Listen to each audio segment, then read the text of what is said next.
Years ago, when I was doing Andy Kaufman, I learned how to meditate, and it's been very valuable. It's been around for a while, but I mean, I think on a widespread level, it's being picked up by everybody now. It's being understood as something more than some kind of religious, nutty thing. It's a system of teaching yourself how to get into a state of relaxation that affects your entire life and the quality of your life. And I do it. I've done it for a while, and I recommend it highly. We talked about mindfulness as being, as much as we pump iron and we run to build our strength up, we need to build our mental strength up. We need to build our mental strength so we can focus, get one-pointed attention, and so that we can be in concert with one another in times of need. Mm-hmm. When you come off the court, you've had a bad call, things going wrong for you, you sit on the bench, you take a breath, and you reset yourself. You reset yourself. And you do that through this mindfulness. You just come right back in and collect yourself. So we practiced mindfulness, is what you have to do. So you would literally have the guys sit in stillness? That's right. Meditating? That's right. Taught them how to hold their hands, mm-hmm. where their shoulders had to be, the whole process of being in upright situations so that you're not slouched and you're not going to fall asleep. And they bought into it. Would you do this before every game? You would do this regularly? You would do this? We introduced it, and we introduced it in training camp. And then day of games, we started using it. And it ultimately became a process where... It's like centering yourself. That's right, just getting back and being centered. Mm-hmm. And I understand also that you're into affirmations and meditation. I am, very much so. How's that changed you? A lot. I just feel like we all operate, and we don't even realize it, on such negative thoughts all the time. Mostly what goes on through our mind and our subconscious is negative. Yeah. Like, I could have done this better. Oh, I'm so dumb. I said stupid this. Do you know what I mean? Like, that's how we think all the time, and I never thought about how I think. And then when I started paying attention to my thoughts and changing them and saying, you know what, thank you for sharing that, brain or spirit or whatever's going on in there, but you know what, I am doing good. I am better. I am trying, and redirecting those thoughts to be more positive thoughts and affirmations like, me and my children are always healthy. I am, we live a joyous life. Things like this every single day really help redirect me from the beginning of my day. And it's hard to do, but sometimes it just, out to the universe. I accept all the good things the universe has to offer. You know what I mean? Just things like that every single day just help you to start off your mind and your day in the right way. And it helps, you know what I mean?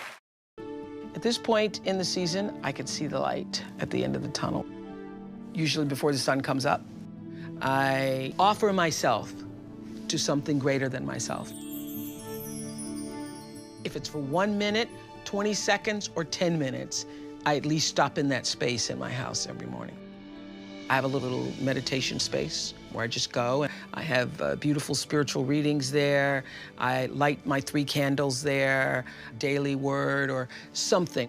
And I express to this greater energy field than I that I don't want to be alone as I move out into the world. I meditate every day. I meditate every day, and I do it in the mornings, and I do it for about 10 to 15 minutes. And I think it's important because it sets me up for the rest of the day. It helps me. It's like having an anchor. If I don't do it, I feel like I'm constantly chasing the day, as opposed to being able to be controlled and dictate the day. Not that you're calling the shots on what comes forward, but the fact that I am set and ready for whatever may come my way. I have a calmness about whatever comes my way and a poise, and that comes from starting the morning off with meditation. For me, it's really just listening to my inner self. I mean, that's basically it. Like you sit in silence, and you just allow these thoughts to come forward, and you get a chance to observe the self and things that may be lying beneath the surface that if you don't have that time to sit quietly on your own, you'll never pay attention to. Because if you think about it, the reality is we're paying attention to so many things that are going on around us. We're constantly taking selfies, we're constantly taking pictures to post on Instagram and all these other things, and we're constantly observing everything that's around us, but we don't take the time to really observe what's going on inside of ourselves. And that's what meditation is for me. Do you meditate, John? I used to meditate a lot. Now I'm more big into visualization.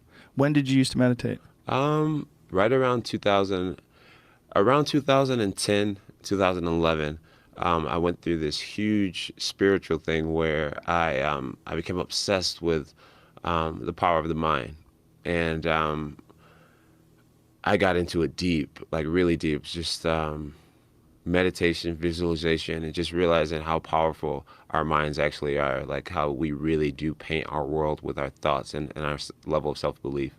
And so right around 2010,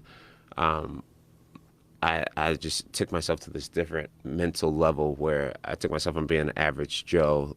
So I took myself from being very average-minded to actually believing that I was the shit, and believing that I could be the shit and that I could be the GOAT and be the greatest and never lose. And to, like, I took myself to a different place mentally, and a lot of it came from mental practice and meditation and visualization and just seeking knowledge from people who are strong believers, guys like Les Brown and Tony Robbins and guys like that. I just became really obsessed with just learning about the power of the mind. So I used to meditate. Now I just kind of, I have a lot of things that stuck with me, a lot of ways of believing that stuck with me that just subconsciously I know who I am, what I'm capable of, and how I believe, and how powerful my mind actually is. I've been meditating, doing TM for about a year now, and so they have, thank you. So I learned about it.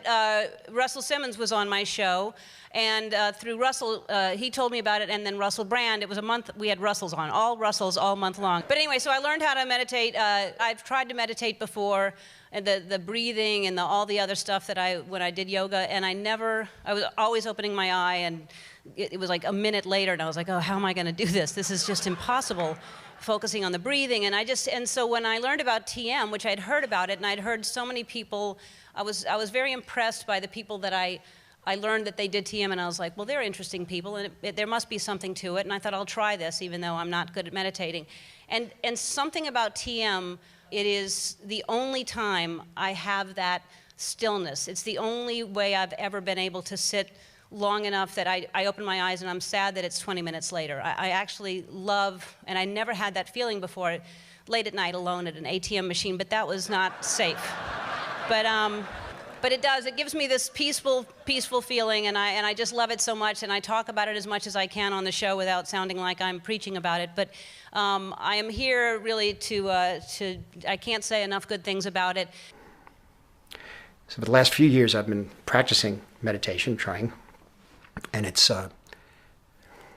difficult to describe the effect it's had on my life. I can only mention maybe a few words: calm, clarity, a balance, and at times a recognition.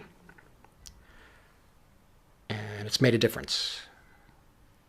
I'm Dr. Deepak Chopra, and I'm going to speak about the benefits of meditation. Notwithstanding, there are thousands of studies on the health benefits of meditation. But because meditation takes you to your core consciousness, it also awakens dormant potentials in you. So you're more open to possibility. You're less a bundle of conditioned reflexes and nerves that's triggered by people and circumstance into very predictable outcomes of behavior and reactivity. You are more creative because you're more unpredictable, and you recognize the power of conscious choice making and the power of intention. And therefore, meditation is one of the means to fulfill the 4 goals of life as they're understood in the ancient tradition of Vedanta. So the first goal of life is dharma, expressing your unique skills and talents, but also aligning the elements and forces in your body with the elements and forces in the universe, because you're made up of the same stuff. And when you do that, you have health also. Health is called swadharma. It's an aspect of dharma, health, well-being. to be in alignment with the elements and forces of the universe. That's the first goal of life. The second is artha. Artha means material abundance, abundance in all its forms, including money and success and fame and fortune. Vedanta is not apologetic about being successful. It says you should make a lot of money and use it for good purposes. That's called artha. The third is kama. You're probably familiar with the word kama because it's related to Kama Sutra, which means pleasure. Kama Sutra is, of course, about romantic love and sexual pleasure, but pleasure in all its forms. We are a physical body that likes pleasure. Of course, in moderation, because if we have addiction to pleasure, then that leads to exhaustion by itself, and then we become addicts.